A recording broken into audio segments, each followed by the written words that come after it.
সবাইকে জানাচ্ছি আন্তরিক অভিনন্দন।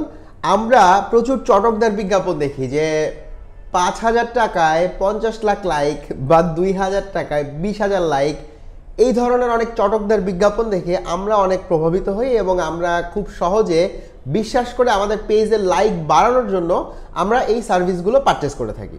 বাট এটা কিন্তু কমপ্লিটলি মিস্টেক এবং এটা আপনার পেজকে দীর্ঘ বা লং টার্মে অনেক বেশি ক্ষতিগ্রস্ত করবে। অ্যান্ড দ্যাটস দ্য রিজন আমরা আজকে এইটার যে সলিউশনটা রয়েছে যে আপনার পেজ লাইক বাড়াতে হবে, এটা খুবই ইম্পর্টেন্ট। ইটস বিকজ আপনার পেজ লাইক বা ফলোয়ার যদি ভালো না হয় বা না বাড়ে, তখন আপনার কাস্টমাররা কিন্তু আপনাকে ট্রাস্ট করবে না। So that's the reason Facebook page like অবশ্যই একটা ব্র্যান্ডের জন্য খুবই গুরুত্বপূর্ণ একটা মেট্রিক। সো আমরা আজকে দেখার চেষ্টা করব যে $0.01 কিভাবে আমি ফেসবুকে ক্যাম্পেইনের মাধ্যমে আমি আসলে লাইক জেনারেট করতে পারি, হুইচ ইজ ভেরি রিলিভেন্ট এবং যেটা আমার ব্র্যান্ডকে লিভারেজ দেবে, যেটা আমার প্রোডাক্ট সেলসে লিভারেজ করবে। সো চলুন আমরা দেখে আসি যে ব্যাপারটি আসলে কিভাবে ঘটে। সো আমরা যেহেতু চ্যাট জিপিটি বা জেমিনি নিয়ে অনেক কথাবার্তা বলেছি, আমরা জেমিনিকে জাস্ট প্রশ্ন করেছি এবং আমি একটু বলে রাখি, সেটি হচ্ছে যে আমি কিন্তু প্র্যাকটিক্যালি আপনাদেরকে দেখাবো যে আমি কিভাবে $0.01 ফেসবুক পেজ লাইক অ্যাচিভ করেছি। সো সেটি তো আমি দেখাবোই, কিন্তু তার আগে আমি দেখিয়ে নিচ্ছি যে জেমিনি কি সাজেশন দিচ্ছে যে আমি $0.01 যদি লাইক পেতে যাই তাহলে আসলে কি কি ধরনের কাজ আমাকে করতে হবে।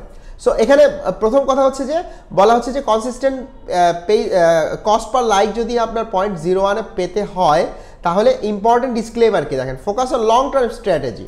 অর্থাৎ আপনি শর্ট টার্ম যেমন লং টার্ম স্ট্র্যাটেজি যদি আপনি চিন্তা করেন তাহলে ডেফিনেটলি আপনি ওই ফেক লাইক কিনবেন না, অবশ্যই আপনি প্রপার কন্টেন্ট দিয়ে ক্যাম্পেইনের মাধ্যমে আপনি লাইক জেনারেট করবেন। সো এখানে কীভাবে বলা হচ্ছে যে ফার্স্ট ওয়ান হচ্ছে যে organic optimization, build a strong organic presence with high quality content and active audience engagement। একটা হচ্ছে যে অর্গানিক্যালি অপটিমাইজেশন করতে হবে, টার্গেটেড অডিয়েন্সটা অবশ্যই টার্গেটেড হতে হবে এবং এখানে বলা হচ্ছে যে utilize Facebook powerful targeting options, demographic interest and even live events to create highly specific audience এবং টার্গেটিংটাকে রিফাইন করতে হবে। কম্পেলিং অ্যাড ক্রিয়েটিভস, অর্থাৎ বলা হচ্ছে যে খুব চমৎকার visually eye catching clear concise communication করতে হবে।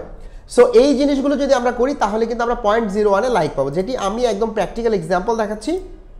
যেমন আজকে আমাদের এই ক্যাম্পেইনটা আপনি দেখতে পাচ্ছেন, এটা ছোট্ট একটা ক্যাম্পেইন চলছে এবং $0.01 কিন্তু আমরা আসলে লাইক পাচ্ছি। সো কেন পাচ্ছি এই $0.01 লাইক? ইটস বিকজ আপনি খেয়াল করে দেখেন আমরা লাইক পাচ্ছি কোন ভিজুয়াল থেকে, আমরা এই ভিজুয়াল থেকে আমরা লাইক পাচ্ছি।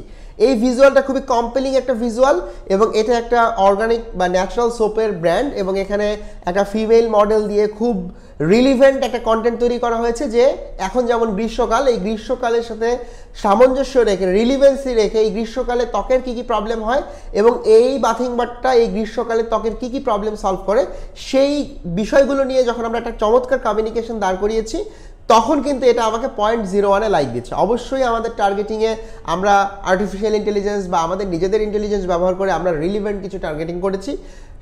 প্রাইভেসির স্বার্থে সেই টার্গেটিংটা আসলে প্রপারলি দেখানো যাচ্ছে না, বাট আপনার রিলিভেন্ট প্রোডাক্টের জন্য বা আপনার নির্দিষ্ট প্রোডাক্টের জন্য এরকম কম্পেলিং ক্রিয়েটিভ যেমন খুব ইম্পর্টেন্ট, ঠিক একইভাবে আপনার অডিয়েন্সের যে জায়গাটা সেই অডিয়েন্সটাও কিন্তু অনেক বেশি ইম্পর্টেন্ট। সো আই হোপ যে আপনারা কম্পেলিং ক্রিয়েটিভ, প্রপার অডিয়েন্স, এই জিনিসগুলো যদি আপনারা মেনটেন করতে পারেন তাহলে ডেফিনেটলি $0.01 লাইক পাওয়া সম্ভব, রাদার দেন আপনার ওই যে 50,000 1 লাখ লাইকের যে ফেক লাইক আছে ওইটা থেকে দূরে থেকে অ্যাকচুয়ালি ভালো ক্রিয়েটিভ দিয়ে ভালো কমিউনিকেশনের মাধ্যমে বেস্ট রেজাল্টটা কিন্তু আমরা এনেছি এবং আমরা বিশ্বাস করি আপনিও পারবেন।